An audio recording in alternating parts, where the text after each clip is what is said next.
Bonjour à tous, camarades et citoyens, camarades et citoyens, camarades et citoyennes. Aujourd'hui, lecture de blog, de perspectives communistes, blog de Nicolas Maury. L'article est écrit cependant par un autre personnage. Alors, il s'intitule Populisme de gauche, le postmodernisme, cet anti-marxisme. Cet article date du lundi 11 novembre 2017, pardon, du lundi 11 septembre 2017, pardon. Cet article date du lundi 11 septembre 2017 et a pour auteur Jean-Michel Galano. Voilà. Donc Jean-Michel Galano, lundi 11 septembre 2017, ça date un peu. Alors, de Jean-Michel Galano, philosophe, militant communiste, sur le populisme de gauche, tribune dans l'Humanité. Voilà. Populisme de gauche, le postmodernisme, cet anti-marxisme. Lecture. Je suis revenu de l'université du PCF avec beaucoup d'optimisme et de détermination, mais aussi avec une colère froide contre le populisme de gauche, dont les débats ont mis les ressorts à nu, et aussi de la honte. Je suis philosophe, je crois au débat d'idées, du moment que c'est bien d'idées qu'il s'agit. On n'en est malheureusement pas là avec les thèses de Mouffe, de Laclos et d'Errejón que certains s'efforcent de populariser dans quelques cercles intellectuels soi-disant postmodernes. On n'a pas affaire ici à une recherche théorique libre, susceptible d'ouvrir le champ des possibles, mais à la justification piteuse et prétentieuse de pratiques politiciennes bâties sur le renoncement de la raison. Le populisme de gauche, prenant acte de l'échec des politiques dites de troisième voie de la social-démocratie traditionnelle et considérant comme mort et enterré le marxisme, et ses leurs supposés, le rôle moteur de la classe ouvrière, l'organisation politique, l'appropriation de la théorie par les masses, etc., assume sans complexe le renoncement au combat des idées.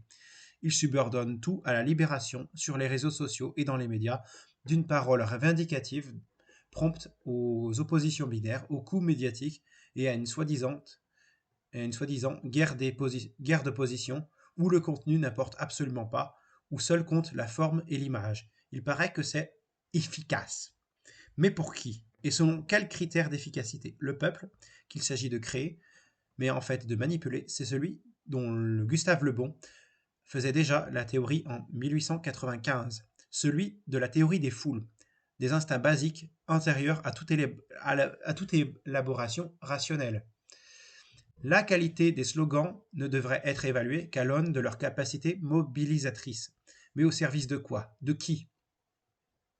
Ce qui me fait le plus mal, c'est de voir Freud et Gramsci enrôlés de force dans cette affaire-là. Toute l'œuvre de Gramsci est justement pour montrer que dans la conquête de l'hégémonie, ce n'est pas la ruse qui est déterminante, mais l'appropriation par le plus grand nombre du plus grand nombre possible de leviers décisionnels avant comme après la conquête du pouvoir d'État. Le présupposé théorique essentiel de Mouffe et compagnie, s'il en est un, n'a rien de neuf. Les sophistes de l'Antiquité en avaient fait leur dogme essentiel. Selon eux, le réel n'existe tout simplement pas en dehors des discours qui le constituent. Nietzsche puis Foucault ont repris ce thème. Pour eux, il n'y a pas de choses, mais des discours sur les choses. Or, le réel existe. Hegel le disait à sa façon, la pensée est un os. Dans l'histoire se créent laborieusement des identités subjectives, des nous, qui ne se réduisent pas à de simples réactions. Les humains agissent.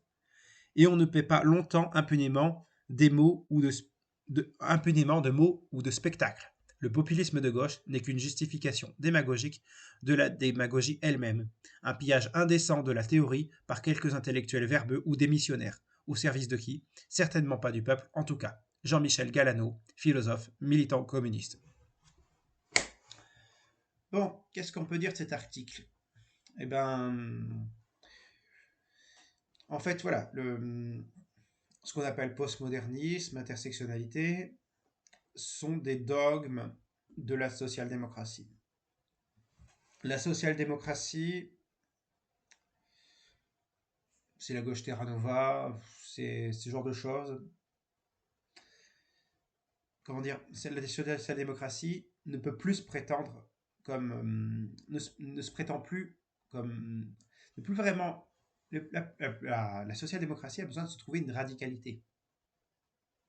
Elle qui a trahi la classe ouvrière. Alors elle ne se dit plus social-démocrate, elle se dit gauche radicale, hein, démocrate socialiste.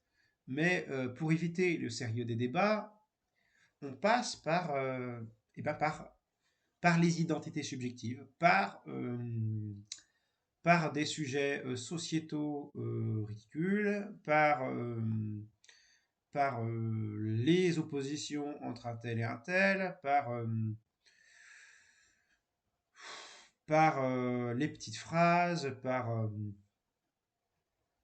la négation du réel, par exemple, la négation de la question de la souveraineté, de la monnaie, de ce qu'est un État, hein. Oui, enfin, de la question des frontières aussi, pour reléguer par exemple à du nationalisme, alors qu'il s'agit de contrôler les flux de capitaux, hein, etc. etc. Le postmodernisme, c'est cette relativisation de la classe sociale aussi, dans son versant intersectionnel. L'intersectionnalité, vous savez, cette théorie qui dit qu'il faut croiser, qu'il y a des individus qui subissent différents types d'oppression, dont de classe, de race, comme ils osent le dire. C'est un mot assez problématique, celui-là. C'est quand même lié à un contexte assez américain. De genre, parce qu'ils veulent pas parler de sexe, de poids, de couleur de peau, de religion, et tout ce que vous voulez, en fait. Ça fait une grille des discriminations, avec une forme de JO de qui est le plus privilégié, selon eux, hein, avec une grille des privilèges, où tu checkes tes privilèges. Hein. Et la classe sociale, c'est une dominée parmi d'autres dans tout ça, l'intersectionnalité. Et le postmodernisme, ça fait partie de toutes ces théories-là. C'est l'ensemble de toutes ces théories-là qui me remettent en cause le réel, la réalité matérielle, objective, qui est la réalité matérielle, qui est la matière, qui est le réel, c'est-à-dire le concret, l'économie, hein, le fait d'avoir de quoi manger, un logement, de savoir que le pouvoir est entre les mains de la classe qui possède les moyens d'échange et de production. Hein. Le postmodernisme, c'est aussi un oubli du matérialisme. Donc voilà, on a une idéologie de cinglé qui arrive à mobiliser des masses schizophrénisées, il faut le dire, pour, au final, le grand bonheur de la droite et du capital. Vous allez avoir des gens complètement cintrés à gauche, et pour convaincre des gens qui sont apolitiques, ou des gens de droite qui pourraient être convaincus de passer à gauche avec la crise du capital, avec la prochaine crise du capital, ou un prochain affaiblissement du capital, hein, on devrait pouvoir essayer de faire passer des gens qui étaient de la droite, qui étaient de droite, à gauche en fait. On devrait pouvoir essayer de les convaincre, un certain nombre d'individus. Si vous voulez créer un grand parti prolétarien, les prolos qui votent à droite, vous serez censé essayer de les ramener dans le giron de la gauche. Pas en exagérant avec ce gauchisme culturel tout à fait droitier sur certains aspects idéalistes, identitaires. Voilà, on en est là, on en est un oubli de la raison, de la rationalité, du matérialisme, de l'universalisme. C'est pas grave, c'est pas grave, c'est pas grave. On va avoir pour ces gens-là, la droite va progresser. Est-ce que les militants, la France Insoumise ou autre formation politique, ou NPA ou autre formation politique qui pratique ce gauchisme culturel qu'est le postmodernisme ou l'intersectionnalité, vont se remettre en cause à la prochaine claque électorale. Ça ne peut pas tenir, ce genre de choses. Hmm.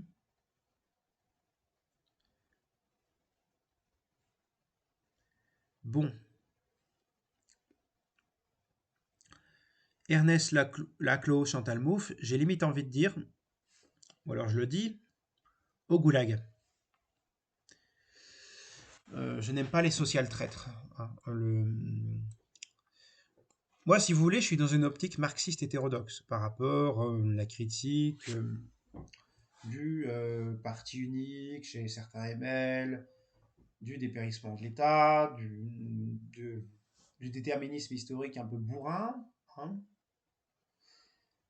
Mais pour autant,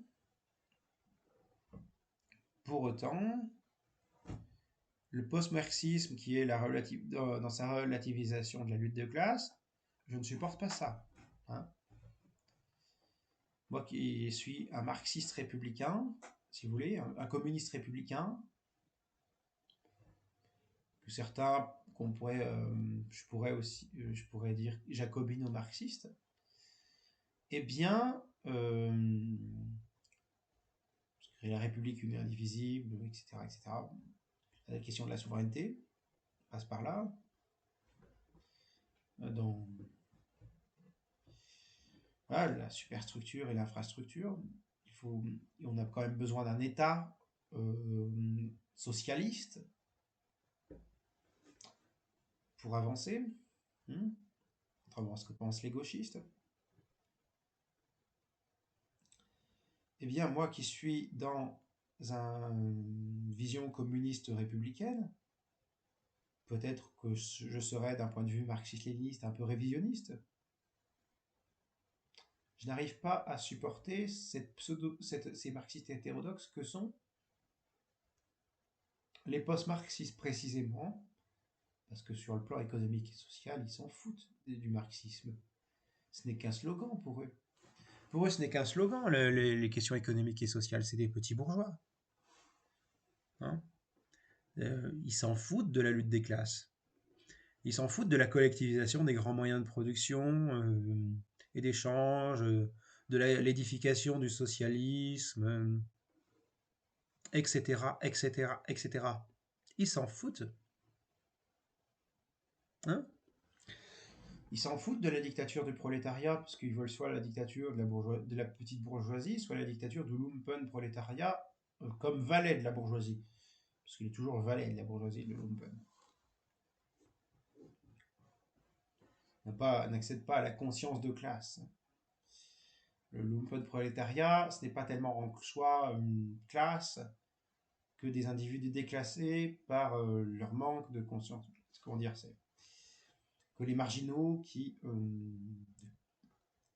que les marginaux au sein du sous-prolétariat.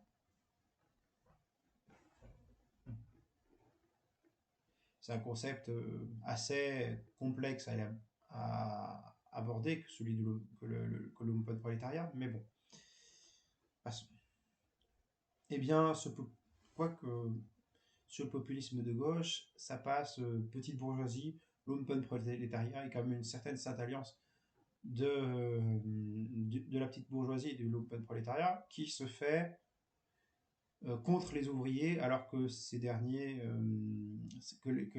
sociodémocrates, que sont les populistes de gauche, sont les défenseurs du populisme du populisme de gauche, méprisent les ouvriers qu'ils prétendent défendre. Parce que leurs préoccupations ne sont pas réellement vis-à-vis des préoccupations sociales, mais plus sociétales. Il faut faire plaisir à la petite bourgeoisie culturelle, en fait. En bref, aux gauchistes et aux SOSDEM. Ce que Kluskar, encore une fois, appelait la social-démocratie libertaire. Bon. On en est là. Donc, voilà, on en est à ce niveau-là de manque de théorisation avec le populisme de gauche. Bon, si vous voulez, il y avait déjà un populisme de droite. Ce populisme de droite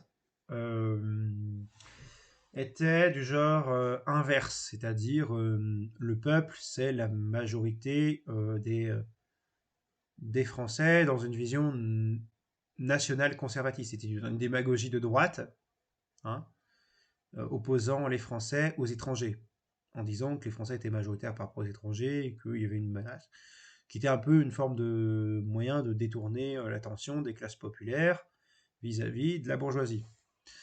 Hein, ce populisme de droite. Avec le côté anti-immigration, conservatisme sur les questions LGBT, tout ça, et compagnie. Hein. Et la bonne idée donc des minorités ethniques, sexuelles, religieuses, si vous voulez. Ça, c'est le populisme de droite. Et le populisme de gauche, c'est faire l'inverse. C'est une caricature, en fait. C'est une forme de populisme, juste une forme de populisme de droite inversée, au final. C'est-à-dire, la droite qui méprise les minorités, ben, on va considérer que les minorités, eh ben, c'est le peuple. C'est les dominés contre les dominants. Donc voilà, tout le logiciel intersectionnel est déployé sur blanc, noir, hommes, femmes qui ne sont pas des minorités par ailleurs, puisque elles représentent un échantillonnage de la population quand même assez conséquent.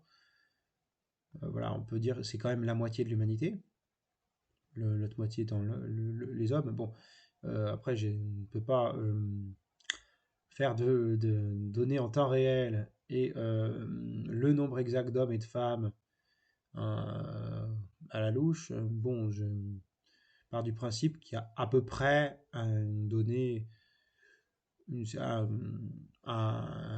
l'équivalent homme-femme, bon, en termes de démographie. Quoi qu'il en soit, voilà, c'est quand même plus qu'une petite minorité de population, homme-femme. C'est quand même le clivage entre hommes et femmes, c'est plus 50-50. Bref. Il y a peut-être peut-être pas tout à fait exact, mais bon, là. Ensuite, bon, homo, hétéro, transgenre, cisgenre, et on les met sur le même titre que bourgeois, prolo. Grosso modo, les classes populaires, le prolétariat, seraient nécessairement alliés aux minorités. Bon, alors il peut y avoir un prolétariat plutôt conservateur, plutôt conservateur qui va ou pas ou plutôt progressiste. On peut avoir un prolétariat qui est plutôt pro ou anti-minorité, suivant de quelle minorité même s'il s'agit. Hein, un prolétariat qui peut ne rien en avoir à foutre des minorités aussi. Hein, parce que première préoccupation, manger. Hein, on peut avoir des minorités qui ne se sentent pas concernées par les autres minorités, qui n'ont pas envie de s'allier avec d'autres minorités. Hein, ou qui ne veulent pas s'allier au prolétariat. Hein. Un bourgeois gay et un prolo gay n'ont pas les mêmes intérêts de classe, c'est évident. Hein, donc un, un bourgeois gay va pas forcément défendre un prolo hétéro ou un prolo gay. De la même façon, parce qu'il a ses intérêts de classe. Donc à quoi ça sert? Hein. Et puis une personne qui a faim, ou qui souhaite améliorer ses conditions de vie sociale, va peut-être pas faire tant de revendications sur son identité ou son orientation sexuelle, son, son origine ethnique ou ce que vous voulez. Enfin, ça devient ridicule. Vous singez la droite que vous voulez combattre. En fait, il n'y a aucune nuance. Hein, vous les populistes de gauche. Vous singez la droite que vous voulez combattre, les populistes de gauche. Putain. Ça ne marche pas. Ça ne marche pas. Ça ne fonctionne pas. Vraiment, ça ne fonctionne pas. À terme, ça...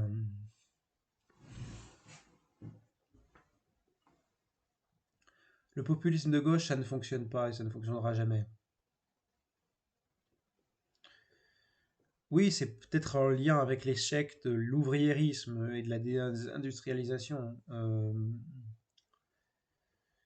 Cette théorie populiste de gauche, ça peut paraître mieux par rapport, ça pourrait paraître plus une forme d'adaptation puisque l'ouvriérisme, compte tenu de la désindustrialisation, ça fonctionne moins bien, hein. Mais l'ouvriérisme a le mérite d'avoir une vision de classe sérieuse. Après, si on a un ouvriérisme type Hello, mais sans la question de la souveraineté, hein, eh bien vous avez pas de solution, vous avez un marxisme fossilisé au 19e siècle, là.